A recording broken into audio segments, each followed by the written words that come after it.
Sobre este tema. ¿Cómo estás, Aldo? Bienvenido al programa.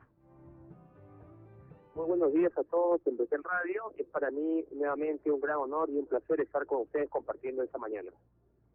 Bien, el día de ayer se celebró el Día Internacional de la Lucha contra el Uso Indebido y el Tráfico Ilícito de Drogas en nuestro país. Este es un tema muy amplio para poder abordar, Aldo. En nuestro país también se ve que el consumo de drogas se sigue dando. ¿Qué nos podrías decir al respecto? Bueno, sí, básicamente, tal como se está catalogando las drogas en la actualidad, hay que poner bastante énfasis, y es donde se pone bastante énfasis en políticas públicas, es en el tema de las drogas ilícitas. Las drogas ilícitas de más alto consumo en la actualidad son la marihuana, en primer lugar, la pasta básica de cocaína, en segundo lugar, y las anfetaminas, que vendrían a ser las sustancias químicas que suelen venderse en forma de pastillas, en tercer lugar. Hay dos públicos objetivos sobre los cuales las políticas públicas de prevención hacen bastante énfasis. En primer momento son los menores de edad, es decir, el público escolar, y en segundo lugar los universitarios. A partir de esos puntos ejes es donde se empieza a trabajar las políticas de prevención para el consumo de estas drogas ilícitas que las acabo de mencionar. Pero les doy algunos datos que nos pueden servir para hacer una reflexión. Por ejemplo, Bebida, en su último gran trabajo que se hizo en el 2014 para el segmento escolar, los datos que voy a dar son segmento escolar de Bebida para el año 2014. En el estudio se reporta que 2,7% de los limeños entre 12 a 18 años probó alguna vez droga. Estamos hablando de un número considerable, teniendo en cuenta que en lugares donde se ha triplicado el consumo de drogas entre los menores de 12 a 18 es en el departamento de Ancash. También vemos que el 17,3% de todos los estudiantes entre 12 y 18 años ha visto drogas cerca de su escuela o dentro de sus escuelas. Estamos hablando a nivel nacional. Mientras que el 62,6% ha recibido una vez información de parte del Estado a través de sus maestros en los colegios públicos y privados sobre el tema del uso indebido de las sustancias como son las drogas. Si vemos esto, es bastante alarmante los datos, pero veamos si es que con el rango de los universitarios pasa lo mismo. Esta vez no es Bebida la institución, es Cedro. Cedro, para el mismo año 2014, hace un estudio a nivel nacional y llega a las siguientes conclusiones. El 30% de los estudiantes de todas las universidades del país admite que ha visto venderse drogas dentro de sus claustros universitarios. Sin embargo, el 50% ¿Seguimos? Mientras que un número bastante alto, el 35%, afirma que sí. Esto ya nos muestra a las claras en qué situación nos encontramos en la actualidad frente al tema de las drogas. Bien, Caitlin, creo que mientras se retoma la llamada, efectivamente, Aldo estaba dando unos datos respecto a lo de Cedro y también lo de Vida, pero también tenemos unos datos aquí de Cedro también que se hizo un último estudio epidemiológico de consumo de las drogas en población joven peruana entre los 12 a 30 años, eso ha sido el año pasado, donde arroja resultados bastante preocupantes. Y uno de estos es precisamente que las mujeres, dice, comienzan a convertirse en las principales consumidoras de estupefacientes. Otro aspecto que también destaca es la imagen que tiene la ciudad de Cusco como principal foco de consumo de marihuana en el país. Son muchos. Ahora tendríamos nosotros que decirle a los padres de familia, ¿habla usted, padre de familia, papá o mamá, sobre el peligro del consumo de drogas con sus hijos? Bien, yo creo que en este momento retomamos con licenciado. Adelante, Aldo, le escuchamos. Bueno, entonces, con estos datos que acabo de mencionar, vemos pues a las claras que el consumo ha aumentado y la cercanía y proximidad hacia la población más vulnerable, como son los menores de edad y en segundo lugar los universitarios, se ha hecho cada vez mayor. Pero eso tiene que ver nuevamente con un tema de la composición de la sociedad.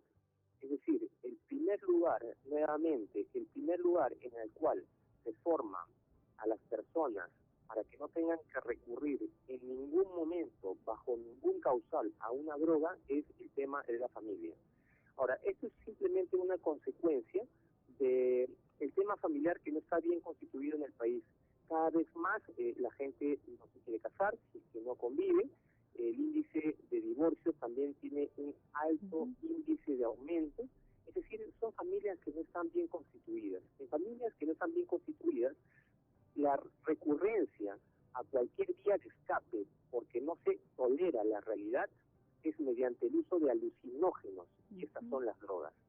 El perfil de la persona que se droga es el perfil, y lo dice De Vida y Cedro, al final en las conclusiones de ambos informes, son de personas que no encuentran una suerte de correlato con la realidad, no la aceptan, no pueden tolerarla, tienen un bajo índice de tolerancia al dolor y a las frustraciones. Esas personas que muy posiblemente han sido criados en hogares en las cuales han sido bastante disfuncionales, son los más propensos y están dentro de este 35% que dice que sí aceptaría drogas. ¿Por qué? Porque la droga de algún modo u otro es una vía de escape, es una suerte de paliativo, un placebo que me permite no pensar por 1 hora, 2 horas, 1 día, 2 días o el tiempo en que esté drogado y escapar de esa realidad que me atormenta, que no la acepto.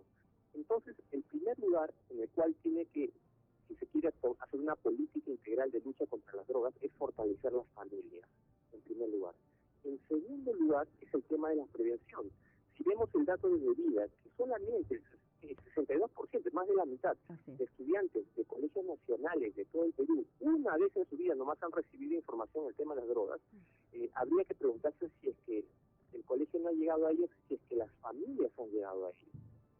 Si es que dentro de las propias familias son los propios padres, no los que le están diciendo no consumas drogas, sino que le están diciendo, oye, tu vida es importante, oye, tú mereces estudiar, mereces ser feliz, mereces vivir plenamente esta existencia. Ese lenguaje no se da en un clima de familia armonioso, donde los padres aman a sus hijos y los hijos ven cómo los padres se aman entre ellos, donde existe responsabilidad, donde existe orden, donde existe el trabajo de virtudes. El tema de las drogas no aparece por ningún lado, pero lo único que estamos haciendo a nivel público es apagar el incendio, creyendo que con políticas de erradicación de cultivo de marihuana, con políticas de restricciones a la venta de estos narcóticos se va a solucionar el problema. Mientras por un lado no apoyamos al tema familiar, no fortalecemos el tema de la familia, no empoderamos a las familias bien constituidas, entonces esto es como una suerte de tener un caño abierto y otro caño cerrado. Por un lado siempre se va a escapar el problema. Este es el problema general del tema de drogas. Un muchacho que está bien formado, en una familia bien constituida, yo te puedo asegurar que en un 29.9%, por más que le ofrezcan y esté rodeado de mucha gente que le ofrezca droga, no la va a aceptar, porque no la necesita. La realidad es demasiado bella como para poder escapar de ella. Esta es la cuestión en sí. Bien, importante el poder como familia tomar en cuenta estos temas, ¿no? La comunicación en casa, el conversar, el saber guiar a nuestros hijos desde pequeños a tomar buenas decisiones, ya que en un futuro ellos van a crecer y se van a ver tal vez expuestos a la realidad de nuestro mundo, ¿no? Entonces ahí va a cumplir mucho la función fundamental de saber decidir. ¿Y cómo aprende el pequeño a decidir? Como bien lo decía Saldo, es dando las bases primordiales desde sus primeras etapas de vida del pequeño, ¿no? Para que así también a la hora que ellos crezcan puedan tomar buenas decisiones y más bien puedan también ser un ente de bendición a otras personas, a otros jóvenes y enseñarles también que, por ejemplo, en este caso, el problema de las drogas no es la mejor decisión que tomar, ¿verdad, hermana Ruth? Así es, efectivamente. Yo quisiera hacerle una pregunta aquí al licenciado Aldo Llanos, bajo su punto de vista. ¿Qué cree que podrían hacer las familias que pueden estarnos escuchando? Si bien es cierto que es un aporte muy importante las encuestas que se hacen de hogares, donde ahí pueden sacar y determinar cuál es la mayor incidencia de drogas y cuáles son tal vez los motivos que puedan originar a ellos, ¿qué recomendaciones le daría usted a estas familias para evitar el consumo de drogas en sus hijos? Bien, la respuesta es sencilla. Se ha logrado en algunos países algunos índices bastante interesantes. Se trata de la educación de la voluntad. ¿Qué cosa es la educación de la voluntad? En las casas, en las familias se enseña a que el niño y posteriormente el adolescente fortalezca su voluntad. Y esa es una persona que puede reconocer lo que es el bien y adherirse a ella por más de que tiemble la tierra. Una persona que por más que tiemble la tierra no dice no y sale